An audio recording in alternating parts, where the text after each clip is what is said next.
Hello everyone and welcome. Today we are starting to look at how to fit our gorgeous new Iris Cardigan sewing pattern. This is a Minerva exclusive sewing pattern and we're really excited to be able to share it with the sewing community now. In this video, we're going to look at how to measure our bodies accurately, how to use the size charts to determine which pattern size we should cut, and then how to grade between sizes if we need to. Those are all really important aspects of fitting the garment. Once we've got that sorted, we're then going to delve down a little bit deeper to look at how we can lengthen or shorten the pattern depending on our height, and also how we can make some common little fit adjustments looking specifically at the shoulder seam for this pattern. Now, if you would like further support with the sewing process of how to sew our gorgeous Iris cardigan, you can of course visit our playlist on YouTube, where we have a playlist dedicated to our Minerva exclusive sewing patterns, and on that playlist you will find the Iris cardigan sew along. And if you want further support with fabric choice, we have a fantastic video all about the right type of fabrics for this pattern. This video is just looking at fit. Okay, let's take a look at how to measure our body. As we look at the size charts, we can see that for this cardigan pattern, there are 4 measurements we need to do: the high bust, bust, waist and hips. So let's go and take a look at how to do that now. The first measurement is our high bust. It is a circumference measurement and it goes just underneath our armpits and curves over the top of our bust, just like this. It goes all the way round, just like that.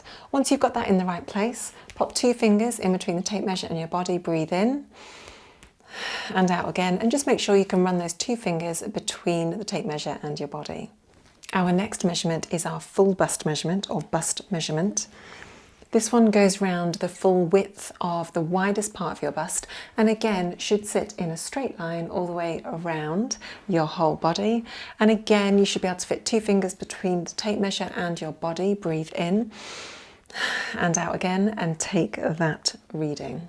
Your waist is where the natural break is between your hips and your ribs, and you can locate that just by bending gently to one side and just find the natural sort of dip or kink in your body at that point, and the other side. It's often higher than where our waistband is. So for me, it's just there. Take that tape measure, wrap it around in a nice straight line again, all the way around. 2 fingers between your body and the tape measure, and breathe in and out again, and just make sure that you can still run those 2 fingers around between your body and the tape measure. The final measurement is our hips. That's usually about 20 centimeters below our waist, all the way down, and often it's kind of at the bottom of where our zip line is on our trousers.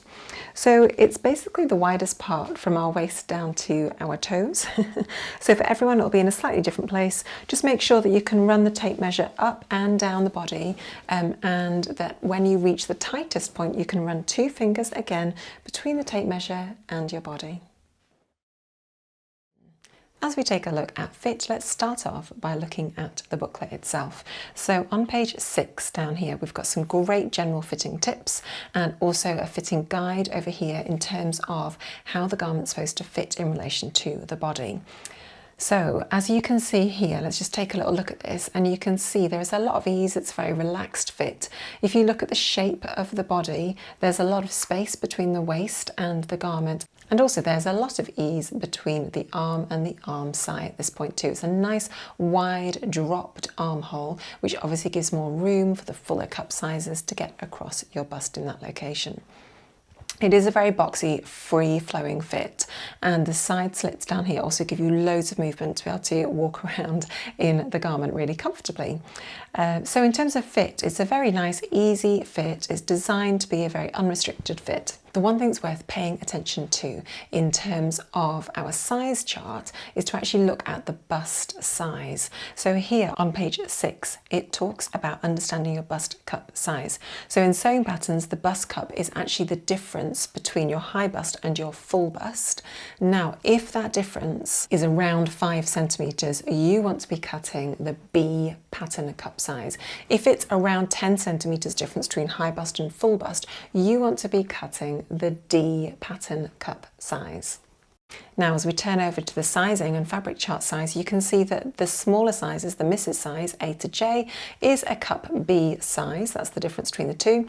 And on the more curvy size, we've got the body measurements of size K to T. These have a cup size of D. And you'll notice the difference in terms of the high bust and the full bust. They are, different. There's a bigger gap. There's 10 centimetres between the calculations on there, and there's only around 5 centimetres difference on the calculation between the two on this Mrs. Pattern size.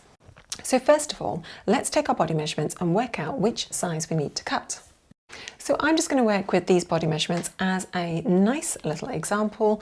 So the first thing I've noticed when I take my body measurements is the difference between my bust and my high bust, which is actually only 4 centimetres. Now that's going to fit me really nicely into the B cup pattern size. So I already know that. So looking at my high bust measurement, I'm going to start off with that one, following along this line here. My closest measurement at 96 centimetres is actually the H cup pattern size. So at this point, I'm going to cut out the H cup. That's the one that fits me. And then my full bust measurement is 100 centimetres. Now I'm closer to the H than I am to the I at that point, the I pattern size. So I'm cutting a nice, easy, straight size H for the bust. As I hit the waist, my measurement is 81 centimetres, which is in between the I and the J measurements here, but it's closer to the I. So I'm going to cut out the I pattern size for my waist, and then my hips sit at 110, which is just below the J size, closer to the J than it is to the I. So here we go. On our pattern piece, we're therefore going to be grading between an H at the bust and I pattern size at the waist, and the hips a J. Now, one thing that's really useful when you're looking at size charts, obviously this is a very relaxed fit, so you may want to look at the finished measurement size as well, just to give you some reassurance that you're going to fit into the garment. So let's take a look at the bust measurement. So the finished garment size is 102 if we cut the H, and my full bust measurement is 100, so I've got about 3 centimetres ease between my body and the size of the cardigan, how it's designed, how it's going to fit around my body, so that's absolutely fine. My waist is 81 centimetres and I'm planning on cutting out the I, so the waist here, the measurement is 108, and that's because the pattern is designed to be really boxy, so it's a very straight fit from the bust down to the hips. So that's absolutely fine, definitely going to fit into that. And for my hips, my measurement is 110. And for the J, which I'm planning on cutting out, the finished garment size is 118. So I'm definitely going to fit into that. Now, if you like a closer fit, you may want to size down a little bit and have a look at the finished garment measurements and decide what pattern to cut based on that. But I would say that the pattern has been designed with a lovely, loose, free-flowing boxy fit. So do twirl out your original size first of all, and then make some design alterations based on that if you want to. So now we've got our sort of circumference sizes sorted out in terms of what size we're going to cut at what point in our body for the pattern piece, we now need to just make a quick note of our height. So the pattern here is designed for someone who is approximately 167 centimetres tall, 5'6". This is really standard for pattern designs. Obviously you've got to pick a height of a person to design your pattern to. So that's the size that we've decided here at Minerva to work with. If you are significantly taller or shorter than that, you may want to lengthen or shorten your pattern piece just to fit you proportionally in terms of how the pattern has been designed. I'm going to show you how to do that later on in the video. Okay, so the first thing we're going to do is to look at how to grade between sizes. Now that we've established which size we may need, I'm just going to use the example shown previously to grade all the pattern pieces with you. Obviously, I'm just going to be talking through the process here, but you can apply these principles to whatever sizes you need to grade between. We're going to start off with pattern piece A, which is the front pattern piece. Now, using my body measurements, I know that I want to follow line H for my bust area, grade up a size to my waist, to size I at my waist, and then my hips, I want them to be the largest size, which is size J. So I'm going to be actually grading bust, waist and hips 3 different sizes. So let me show you where those key critical points are. So we're going to first of all just mark where our bust, waist and hip points are. So working from this notch here, drop a point that is about 10 centimetres below that. And that's actually going to represent where your waistline is. Okay, it's around that point there. This notch down here effectively represents approximately where our hips are. Hips may be slightly higher or slightly lower, but because it's a stretchy jersey garment, we can get away with estimating that location. Our bust line is going to be around where this notch is at this point, but actually a little bit higher. If you look at the style image here, this particular guide, you can see that the bust point is this line represented here at this point. So the arm side is lower down, let's look on this side, the arm side is lower down than the bust point. So the bust point really is sort of just a little bit higher than that arm side there. Let's just, for the sake of looking at an approximate, I'm going to say it's 5 centimeters above this notch here. So again, just mark a little point that is 5 centimeters above that notch here, and we'll just call that the bust line. Okay, so now we've got an approximate location for our bust, waist and hips. Referring back to our body measurements, we're going to start off with our hips because that's nice and straightforward down at the bottom. So hips, I want to follow size J, which is the outside line. So using a ruler, I'm just going to trace over the hip line from the bottom hem all the way up to that hip notch, following the size that I need. Now when I hit the waist, I actually want to be one size smaller, following the size I lines. So I'm just going to mark that here and just say that's where I want to be. By the time I then hit the bust, I again want to be one size smaller, following the H sign. So that's really kind of where I'm heading to. I am just going to trace along from the bust all the way up, just to represent that I will be cutting out that size from there onwards. Now, from here down to here, we basically just want to draw a soft curve from there to join into the waist, to join into the hips. You may find using a pattern drafting ruler is helpful at this point. You may also find that you just sort of want to eyeball it a little bit. Okay, so that's the basic shape that you should end up with. Moving on to the neckband pattern piece, I would just recommend cutting the larger size, because then if you have any excess, you can then just snip it off at the bottom when it hits the bottom of the cardigan. If it's a bit too big, it's always better to cut slightly bigger than you need than smaller. Now let's go and have a look at the back pattern piece C.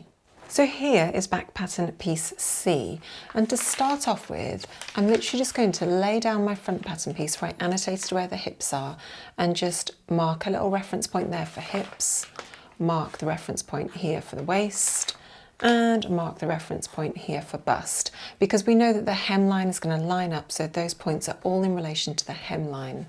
Now, once you've got your bust, waist and hips sorted, then grab a piece of tracing paper and pop it over your original pattern, just like this. So what we've got here is that our centre back line, the way the pattern's been nested, the centre back line is the one where you can see the graded lines, but actually we want our centre back to be straight. It needs to run parallel with the grain line, which is this line here, and it does need to be straight because it's going to be cut on the fold. So there are a couple of different ways that you could grade this pattern piece. The first one is that you could just, as we've done on the previous piece, you could grade between the bust, waist and hips along this line, and what you'd get, effectively, you would get a sort of slightly diagonal line, something that looks a little bit like that, effectively, all the way down. That you then could not cut that on the fold, so you'd have to add your 1.5 centimetre seam allowance to that and then cut two separate pieces and join them down the centre back. However, the other way that I'm going to show you today is that we can trace over the pattern piece and actually grade the side seam here instead by sorting this out over here nice and neatly. So first of all, write down the sizes that you need. So in this particular demo, my bust is a pattern size H, my waist goes up one size to an I, and my H and my hip goes up one more size to the J pattern size. Okay, so to start off with, we're going to draw a straight centre back line. The centre back line is going to follow the hip line for me, which is my largest pattern size. We want this line to be nice and straight, remember, so we can cut it on the fold. So just trace over that and draw in your hemline.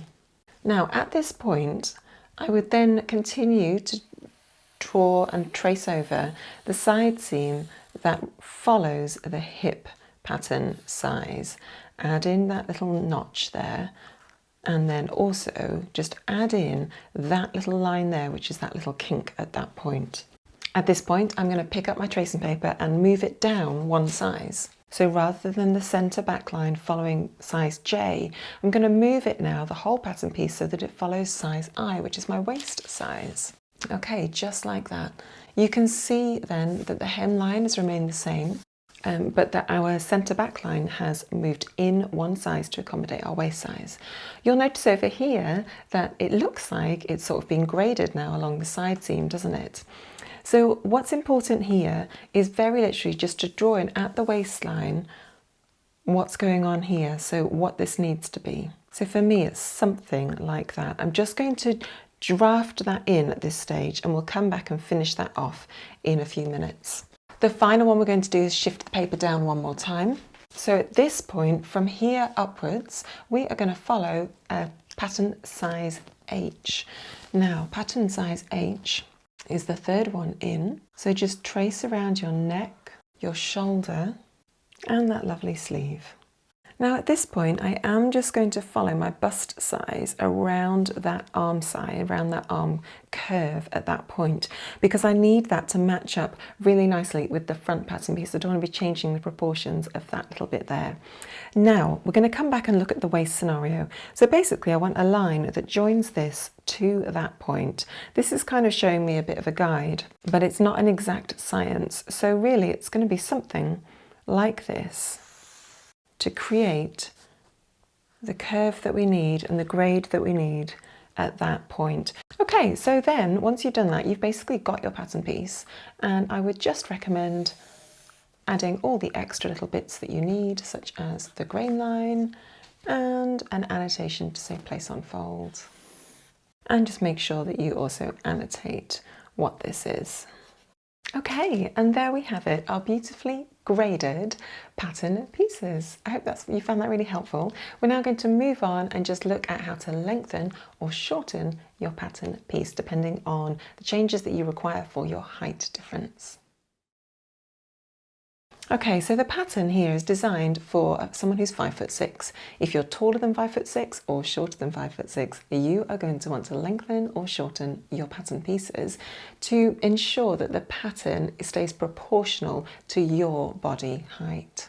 I'm going to assume, for the sake of this video, that I am 5 centimetres taller than 167 centimetres. So if I'm 5 centimetres taller, I'm going to want to lengthen my pattern pieces by 5 centimetres. I'm going to show you how to lengthen, but obviously the reverse is relevant if you need to shorten your pattern pieces as well. So we'll start off by looking at the big main pieces, which is the front and the back. I've laid them out here so they're nice and aligned at the hemline. And very simply, we just want to draw a line that runs perpendicular to the grain line, which is this one here. Okay, there are two places that we could lengthen and shorten the pattern piece. We could do a cut line here and add extra volume in here, which is around the waist area. You would do it in this location if you think that your torso is the area where you've got the extra height. So usually the nape, which is up here to the waist, is drafted for someone who has a nape to waist measurement of around 40 centimetres. If you measure yours, so from the nape of your neck, which is this little bit here, all the way down to your waist, measure that, and if it's more than 40 or less than 40 centimetres, you are going to want to do your cut line here. If your measurement is 40 centimetres, then you know you don't need to add the volume into the top half of the pattern, but rather it's in the bottom half, so from the waist down to the floor, where you need to add or remove your length. So in that case, you would draw a line and add the volume in here below the hip.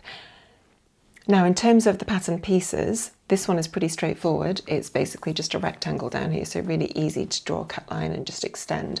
This one is a little bit more complicated, so this one is the one that I'll show you today.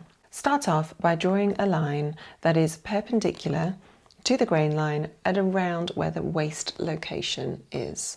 Then cut along that line until you've got two separate pieces. Add a strip of paper to the pattern pieces. And then for me, I'm just going to increase the length by 5 centimeters. I mean, this is quite a lot, but it's good to do for a little demo. So I'm going to mark a number of points that are 5 centimeters offset from my cut line. And then I'm just going to draw in a nice line, which is parallel to my cut line, 5 centimeters offset. Next thing I'm going to do is draw a line that extends up on the back pattern piece along the centre back. So that extends that way. And on this side, I want it to extend nice and straight up from, it's almost the centre front down there, isn't it? Brilliant. Okay, so let's grab the back pattern piece. And now basically we just want to align the corner with the corner that we've done here so that the piece is 5 centimeters offset from the other side, from the bottom piece. And just stick that down. And just do the same for the front pattern piece. Now what you'll notice is we've got a bit of a curve here and a little bit of a curve here. Basically we just want to sort of soften that curve and draw a line between those points so that there's a smooth transition at that point, and the same on this side over here. Okay, and there we have it. We've increased both pattern pieces by 5 centimeters. At this point, we're going to grab our neckband and just extend that by 5 centimeters. You'll notice that there are a series of notches. These notches are going to align with the notches on this pattern piece. But you'll notice here that we're 5 centimeters out here on this notch here. That's because we've added 5 centimeters in at that point. So to start off with, grab your neckband pattern piece and just align it so the bottom edge is aligned with the bottom edge there, and that notch is aligned at that point. Draw your little cut line at this point here, exactly the same location as where you drew it previously, and then cut along that line. Extend your 5 centimeter offset line. Place your pattern over so that it's been extended by 5 centimeters, and what you'll notice is this notch up here is then going to align as well. Now, as we look at the patterns, we can see all 3 patterns now have been increased by 5 centimeters at the relevant point. If we were going to reduce the width, all we'd want to do is do the cut line and then reduce it by pulling up the pattern piece at that point by the distance that we want to, so say by 5 centimeters or 2 centimeters or whatever it is. But that is the principle for you demonstrated right there. Let's move on to just one common fit adjustment, which is adjusting the shoulder seams. Okay, if we are looking at how to change our shoulder seams, what we're looking at is how the garment sits on our shoulder at this point here.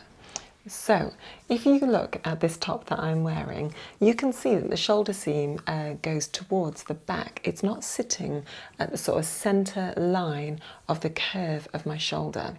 So we don't really like that. That's not great in terms of fit. So if I was making this, I would want to move that seam allowance across so that it's sitting nicely on the curve at that point there of my shoulder.